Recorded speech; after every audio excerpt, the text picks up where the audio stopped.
ভালোবেসে প্রেমিকের হাত ধরে ঘর ছেড়েছিলেন তরুণী। 1 বছরের মধ্যে উদ্ধার দেহ। অন্তঃসত্ত্বা গৃহবধূর মৃত্যুর ঘটনায় অভিযুক্ত স্বামীসহ শ্বশুরবাড়ির লোকেরা। ভালোবেসে প্রেমিকের হাত ধরে ঘর ছেড়েছিলেন, বিয়ের 1 বছরও পূর্ণ হলো না, রহস্য মৃত্যু গৃহবধূর। 4 মাসের অন্তঃসত্ত্বা গৃহবধূকে মারধর ও শ্বাসরোধ করে খুন করার গুরুতর অভিযোগ উঠল শ্বশুরবাড়ির বিরুদ্ধে। ঘটনাটি ঘটেছে ভূপতিনগর থানার রসিকনগর এলাকায়। মৃতার নাম মধুমিতা প্রধান পাহাড়ি। ঘটনার পর থেকেই অভিযুক্ত স্বামী সহ তার পরিবারের সকল সদস্য পলাতক। স্থানীয় পুলিশ সূত্রে জানা গিয়েছে, সকালে মধুমিতার ঝুলন্ত দেহ দেখতে পান প্রতিবেশীরা। খবর পেয়ে ভূপতিনগর থানার পুলিশ ঘটনাস্থলে পৌঁছে দেহটি উদ্ধার করে। মৃতার পরিবারের দাবি, বিয়ের পর থেকেই মধুমিতার ওপর মানসিক ও শারীরিক নির্যাতন চালানো হতো। 4 মাসের অন্তঃসত্ত্বা হওয়া সত্ত্বেও রেহাই পায়নি সে। মৃতার দাদা দেবকান্ত প্রধানের অভিযোগ, মধুমিতাকে পরিকল্পিতভাবে মারধর করে শ্বাসরোধ করে খুন করা হয়েছে এবং পরে ঘটনাটি আত্মহত্যার রূপ দিতে গলায় ফাঁস লাগিয়ে ঝুলিয়ে দেওয়া হয়েছে। তিনি আরো জানান, মৃতদেহের শরীরে একাধিক আঘাতের চিহ্ন রয়েছে। এর আগে হচ্ছে যে অনেক অত্যাচার করেছিল ওরা, হচ্ছে যে ওকে খেতে দিত না, মারধর করতো। এসে থানায় হচ্ছে যে জিডি করেছিলাম। তারপর হচ্ছে ও থানায় কি বলে ছেলে আবার হচ্ছে ওকে নিয়ে চলে যায়, গিয়ে হচ্ছে যে ঘর করে কিছুদিন।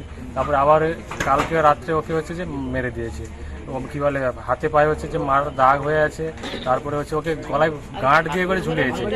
এইটুকু হাইটে কেউ হচ্ছে ফাঁসি নিতে পারে? যদি এইটুকু হাইটে ফাঁসি নেয়, ওর সাইডে জিনিসপত্র যেগুলো আছে সেগুলো মানে যেভাবে রাখা ছিল সেভাবে থাকবে কিসের জন্য? লন্ডভন্ড তো হয়ে থাকবে। তারপর ছেলের বাড়িতে কেউ নেই।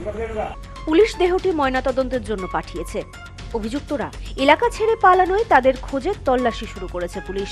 পারিবারিক অশান্তি নাকি অন্য কোনো কারণ এই ঘটনার নেপথ্যে রয়েছে তা খতিয়ে দেখতে পুলিশি তদন্ত শুরু হয়েছে।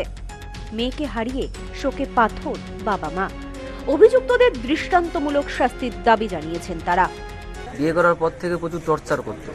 টর্চার করার পরে ওদের বাড়ির লোক, ওর শাশুড়ি, শ্বশুর এবং ছেলে টর্চার করার ফলে ও কিছু 6 মাস মতো সংসার করার ফলে আবার বাবার বাড়ি চলে যায়। সেখানে থ্রেট ফেট দিয়ে, যেহেতু মেয়ের বয়স হয়ে গেছিলো, জোর জবরদস্তি মেয়েকে বুঝিয়ে ভুলিয়ে নিয়ে আসে। নিয়ে আসার পরে হঠাৎ আজকে সকালে শুনতে পেলাম ফাঁসি লাগিয়ে মারা গেছে। তখন আমরা গ্রামবাসীর কাছে শুনতে পেয়ে যখন গিয়ে দেখি পুরো বাড়ি তালাবন্ধ, বাড়িতে কেউ নেই। যখন গিয়ে দেখি একটা ছোট ঠাকুর ঘর আছে, ঠাকুর ঘরে মেয়েটা ডবল গাঁট মেরে ঝুলে আছে, অথচ তার হাঁটু থেকে নিচটা পা পুরো একদম মাটিতে শুয়ে আছে।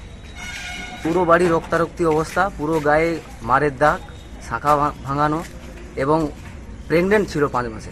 তাকে ওই অবস্থায় মারার করে পুরো বাড়ি উধাও। এই অবধি এই খবর।